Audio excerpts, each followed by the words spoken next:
Guy who had to play some catch-up, missed into spring ball. I mean, just what have you seen out of him in terms of the continuous growth? Well, he's a guy when he got here that didn't have the role that he wanted to have, and instead of pouting about it and making excuses for whatever, he just kept working, and as a result of that, he earned more opportunities, and he's taken advantage of his opportunities, and that's a really good example for the younger players that how it's supposed to look, and he's made some big plays for us, and he needs to make some more. Hey, you guys talk a lot about takeaways. He's got 3 interceptions for you guys. I mean, just how much of a boost has he been to have him really emerge on the field like that? Yeah, it's been a big boost. You know, anytime you can, those takeaways are always big plays. So yeah, it's been a big deal. Yeah. You guys have talked about like fruits of the labor all fall, and the through line the other night. Deshaun, David were talking about finally feeling like they'd reached that. What distinguished, like looking at the tape, what distinguished the defensive performance Saturday night from others this year? Well, I think that you know, we played better. We played very aggressive. We played, and as a result of some early success, I think we gained some confidence, and they enjoyed playing with one another and playing for one another, and it worked out, and I'm really proud of them. Is there any play specifically, or plays outside of the interceptions, maybe the obvious ones that were part of that early success that stuck out to you? Yeah, it all goes hand in hand. Disruption, pressure, all those things that contribute. That some people just may see the final result of the end of the play and all the things that happened during the play to help cause that play. So it all goes together, and like I said, they played with a lot of confidence, and I think the confidence level grew as the night went on, and as a result of that, I thought it was a tough-minded, gritty performance. Yeah, it said specifically about the defensive line, where you've seen them be, at least on the stat sheet to the naked eye, be much more involved and disruptive over the last couple of weeks. What have you seen from those guys, collectively, and some of the individuals that have allowed them to do that over these last couple of games and be more involved? Well, I think it's just the evolution of the system, and also the experience level of the players. And if I could say it was one thing, we'd have done it, week 4 or week 1 or week 0. But so that it's not like it's magic dust. It's just a process that you go through, and they've done a good job staying connected, staying bought in. And Coach Chavis and Coach Bates have done a good job with those guys, and just got to stay with it.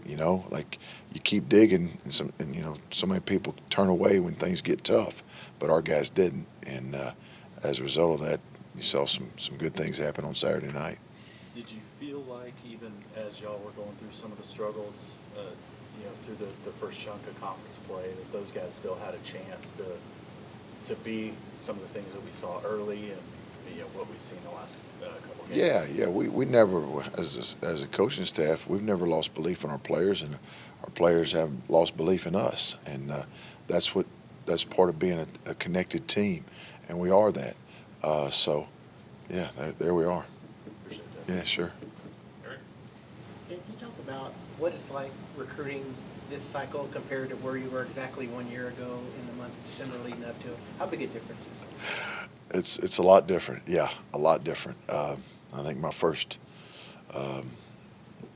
2 weeks on the job, I evaluated like 114 players, and then the whole portal thing for the first time opened up, and that was crazy, and because nobody had ever been through that before, to try and wrap your arms around that, recruit, finish a class, and all the things that go along with that, and navigate the whole portal thing. That was it was a lot, but that's our job. So that's what it is. But as far as where we are with this class as compared to last year, we're at a much different spot. Yeah. Do you have a favorite story from your recruiting days, any of your stops, just how much fun it was, maybe frustrating, or just do you have anything that really stands out? I got something here, and I got some stories here, and everything in between. So we don't have enough time for that, though. Yeah. James? Your linebackers seem to be more productive over the last 2 or 3 weeks. They seem to be fitting in. How do you feel like they've kind of evolved in this offense as well, and this defense, and how do you feel like they're doing? Well, I think that, you know, in victory masks a lot of imperfections, and sometimes when you lose, you don't see the good things that come out of the growth. And they're both of those elements in victory and defeat. But seen incremental improvement, and our guys have stayed true to the process of the incremental improvement and the work and the commitment that it takes to be able to play at a high level. And we got a long ways to go, but proud of them and proud of the stick-to-itiveness. They haven't wavered, they haven't flinched, they hadn't blinked, and just kept showing up and working. And was happy for them and proud for them that they saw some of the fruits of their labor on Saturday night. Tech offensively, new coach, new Yeah. offensive system, but they still score, especially at home. They just seem to be a better team. Yeah, you're right. I think they're 5-1 at home. They've scored at least 33 points in every home game. So they've got a certain comfort level playing at home, and it's a challenge because they spread it all over the lot and throw it all over the lot, and then they've got a solid running game that creates explosive plays. So, and a multi-quarterback system. So there's a lot of elements to this offense that we've got to prepare for and do a great job. Make sure we're buttoned up and ready to go. Ted, you talked about the defensive performance from Saturday, but just how important was it to have a performance like that in terms of, building not only for the remainder of the season, but in the future? And is it a performance you can kind of look back on and say, that's something you can point to say, that's what we can do, that's the potential of what we can do if we stick with it? Well, I hope so, yeah. But at the same time, to accentuate the positives and correct the mistakes, but just the belief and the amount of confidence they played with, and I think we started out really good, and I think that led to some good things, and played complementary football with our offense and our special teams, but yeah, it's something that I hope so. But again, that was just another step. We got to take another step this week and focus on getting better and getting prepared to play a Texas Tech team, like I said, that is really good at home. So. But we got a lot of work to do. But our guys have. I'm proud of what they've done. But again, there's a lot more to do. Okay, go second row middle, Ross. Yeah, Coach, Deshaun White made 2 pretty huge plays in that fourth quarter. What is he kind of meant in like this transition year, a first-year staff, and just kind of the calming presence of a senior like him really coming on towards the end? Yeah, and that's what you like to see. Because sometimes with older players, some guys plateau out, and he's gotten better and better and better, and that's what you want. You want your football team to be playing better in the month of November, and you want your older players to continue to improve, and I'm proud of him, pleased with that with him.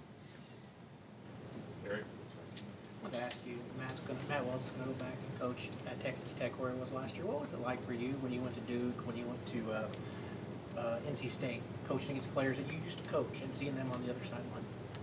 Well, there's a lot of familiarity, and sometimes what gets lost in this business is relationships with coaches and their players and coaches to coach. And that's a big part of so much of why we do what we do, a huge part of it. So, you go through it, but, you want to win. Yeah, you want to, yeah. Any more questions? Austin? You alluded to it a bit earlier, but just going into game prep for a team that has done so much different stuff with 2 quarterbacks, do you go off who played last week? Do you balance, I guess, looking at any of those different variations, or how does that work? Well, it's a good question. Here's how it works. We look at all of it, and we prepare for all of it, because if you want to make sure you're doing your due diligence and having answers for problems or situations as they unfold. So, we look at all of it and have a plan for all of it. Yeah, but good question. Yeah. Back to Ryan Aber. Yeah, Ted, we saw Justin come back after his injury the week before the Royals. And, you know, what was your assessment of how he played on Saturday, and just how important was it to get him back for the versatility and everything else that he brings? Yeah, he's obviously very experienced. Does a great job communicating in the back end, and so it was good to have him. And thought he played solid, and you know, because he didn't practice a whole lot last week, but thought he played solid, and look for him to be healthy this week and do it again. Yeah. All right. Good deal. Appreciate it. See you guys.